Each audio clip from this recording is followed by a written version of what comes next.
நாம் இந்த வீடியோவில் எக்ஸசைஸ் 5.2 பார்க்க போகிறோம். 7th standard. From the figure name the marked pair of angles. First sum. இதில் ரெண்டும் பேரலல் லைன். எம்மும் என்னும் பேரலல் லைனா? இது டிரான்ஸ்வர்சல் லைன். பேரலல் லைனை ஒரு லைன் கட் பண்ணுதுன்னா அதான் டிரான்ஸ்வர்சல் லைன். அதாவது இந்த ரயில்வே ட்ராக்கு இதில் ஒருத்தங்க போயிட்டுருக்காங்க அப்படின்னு ஞாபகம் வச்சுக்கோங்க. இந்த ரயில்வே ட்ராக்கு எப்போவுமே இந்த ரெண்டு இதுவும் மீட் பண்ணவே செய்யாது. பேரலல் லைன்னா இந்த ரெண்டுக்குள்ள டிஸ்டன்ஸு சேமாக தான் இருக்கும். இதில் இந்த டிஸ்டன்ஸ் சேமாக ஆகிட்டே தான் இருக்கும். இதான் பேரலல் லைன்ஸு. எம்என் அதை எழுதணும் ஃபஸ்ட்டு. எம் அண்ட் என்ஆர் என்ன லைனு? Parallel line.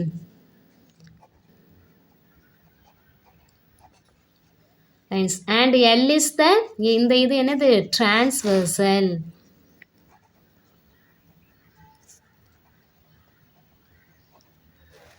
இந்த 1ம் 2ம் என்ன ஆங்கிள், அதனுடைய நேம் என்ன அப்படின்னு தான் கேட்டிருக்கு. அப்போது 1ம் 2ம் நான் போன வீடியோவில் corresponding angle, exterior, interior, alternate exterior, alternate இன்டீரியர்லாம் பற்றி சொல்லியிருக்கிறேன். தெரியலன்னா அந்த வீடியோவை பார்த்துக்கோங்க. அதுலேருந்து கண்டுபிடிச்சிக்கலாம். இப்போ இது இந்த இருக்குது 1, இந்த ஆங்கிள், இந்த ஆங்கிள், இது பேரலல் லைன்ஸு. இப்போ பேரலல் லைனுக்கு இப்போ இங்கே மேலேயும் அப்படின்னு இருந்துச்சுன்னா அதான் கரஸ்பாண்டிங் ஆங்கிள். ஆனால் இது இந்த சைடு மேலேயும் இருந்தால் தான் கரஸ்பாண்டிங் ஆங்கிள். ஆனால் இது மேலேயும் கீழேயும் இருக்குது. எங்கே? அந்த பேரலல் லைனுக்கு வெளியே இருக்குது. பேரலல் லைனுக்கு வெளியே இருந்தால் என்ன ஆங்கிள்? Exterior angle. அப்போ இது என்ன ஆங்கிள்? Exterior angle.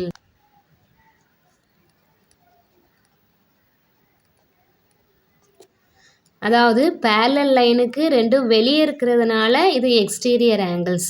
இந்த டிரான்ஸ்வர்சலுக்கு சேம் சைடில் இருக்குது. இதான் டிரான்ஸ்வர்சல். இதுக்கு லெஃப்ட் சைடில் தான் ரெண்டும் இருக்குது. ரைட் சைடில் எதுவும் இருக்கா? இல்லை. இப்போ ஒன்று லெஃப்ட் சைடில், இன்னொன்று ரைட் சைடில் இருந்தால் அது ஆல்டர்னேட் எக்ஸ்டீரியர் ஆங்கிள். இப்போ இது இந்த டிரான்ஸ்வர்சலுக்கு லெஃப்ட் சைடில் தான் இருக்குது, ஒரே சைடில் தான் இருக்குது. அதுதான் போட்டிருக்கு. 1 and 2 are exterior angles on the same side of the transversal. இப்படி எழுதலைன்னா 1 and 2 are co-exterior angles அப்படின்னு முடிச்சிடலாம். இதில் வெறும் எக்ஸ்டீரியர் ஆங்கிள்ஸ்ன்னு போட்டு முடிக்கக்கூடாது. அப்படியே ஷார்ட்டாக முடிக்கணும்னா 1 and 2 are co-exterior angles-நாலும் போடலாம். Second sum. இது M and N parallel lines. இது டிரான்ஸ்வர்சல். இது 1, இது 2. இந்த ஆங்கிள் என்னன்னு கேட்டிருக்கு. இது டிரான்ஸ்வர்சலுக்கு சேம் சைடில் இருக்கா? ஒன்று லெஃப்ட் சைடில் இருக்குது, இன்னொன்று ரைட் சைடில் இருக்குது. அப்போது ஆல்டர்னேட். ஒன்று முடிஞ்சிடுச்சு. அப்போது 1 and 2 are என்ன போட்டுக்கலாம்? ஆல்டர்னேட்டுன்னு போடுவோம். அதுக்கப்புறம் ஆன்சருக்கு வருவோம். ஆல்டர்னேட். வெளியே இருக்கா உள்ளே இருக்கா? அந்த ரெண்டும் பேரலல் லைனுக்கு வெளியே தான் இருக்குது. அப்போ அது எக்ஸ்டீரியர் ஆங்கிள்ஸ்.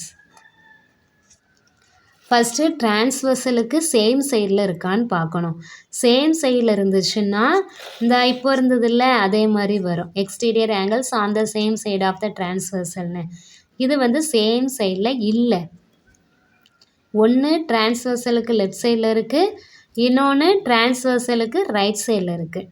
அப்போது இது மாற்றிருக்கிறதுனால ஆல்டர்னேட்டுன்னு போடணும். இது வெளியே இருக்குது, பேரலல் லைனுக்கு வெளியே இருக்குது, அதனால் அது எக்ஸ்டீரியர்.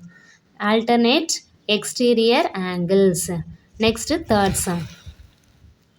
MN parallel lines.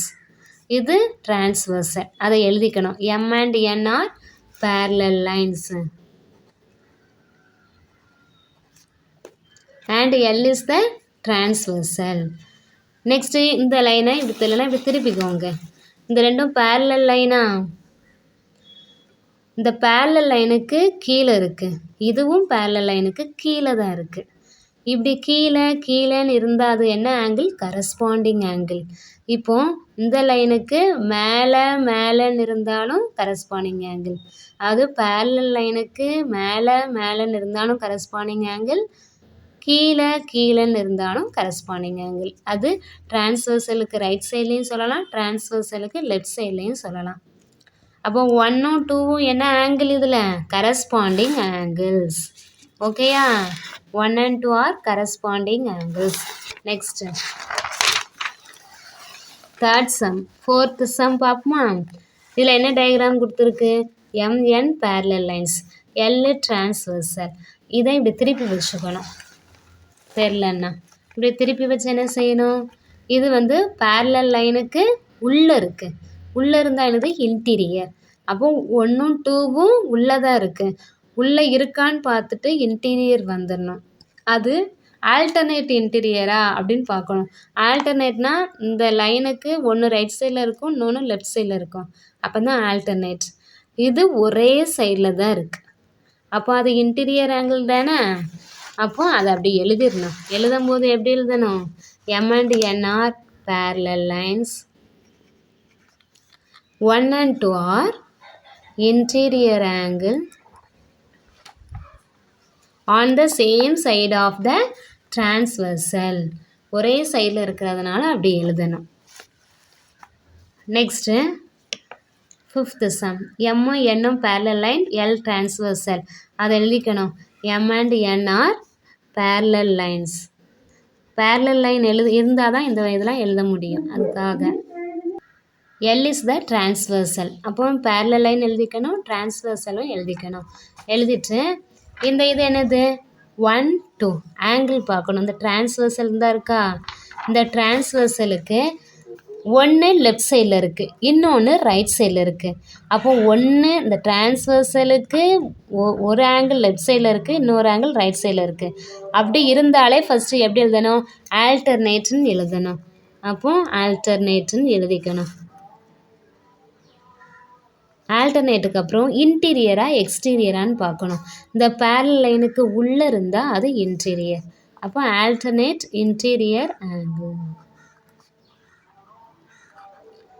இப்படி தான் எழுதணும். நெக்ஸ்ட் சம், லைன் இதில் நிறைய கொடுத்துருக்கு. போன சம்னா 2 parallel லைன், ஒரு டிரான்ஸ்வர்சல் அப்படி தான் கொடுத்துருந்துச்சு. ஆனால் இதில் என்ன கொடுத்துருக்கு, நீங்கள்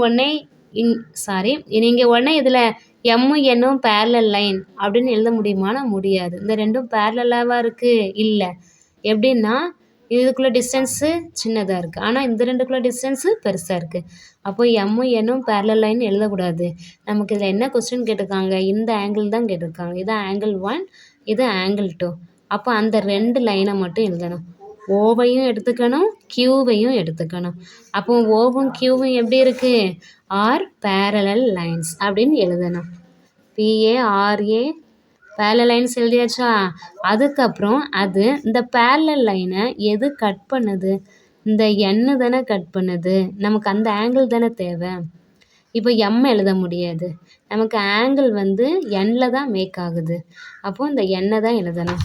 and N is the transversal.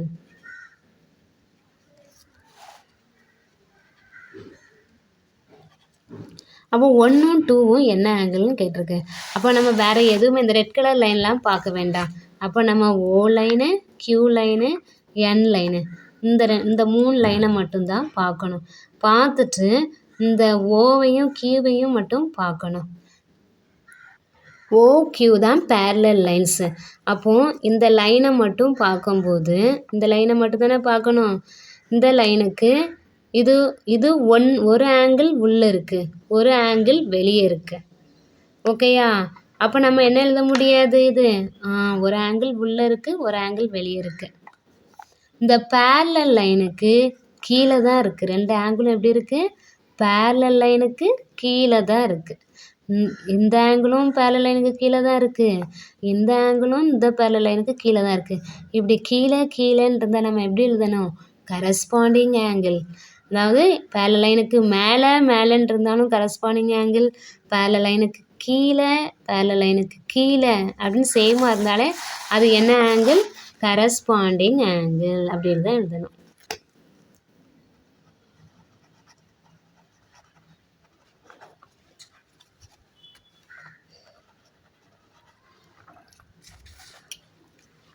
அப்போ இதுதான் answer. 1 and 2 are corresponding angles.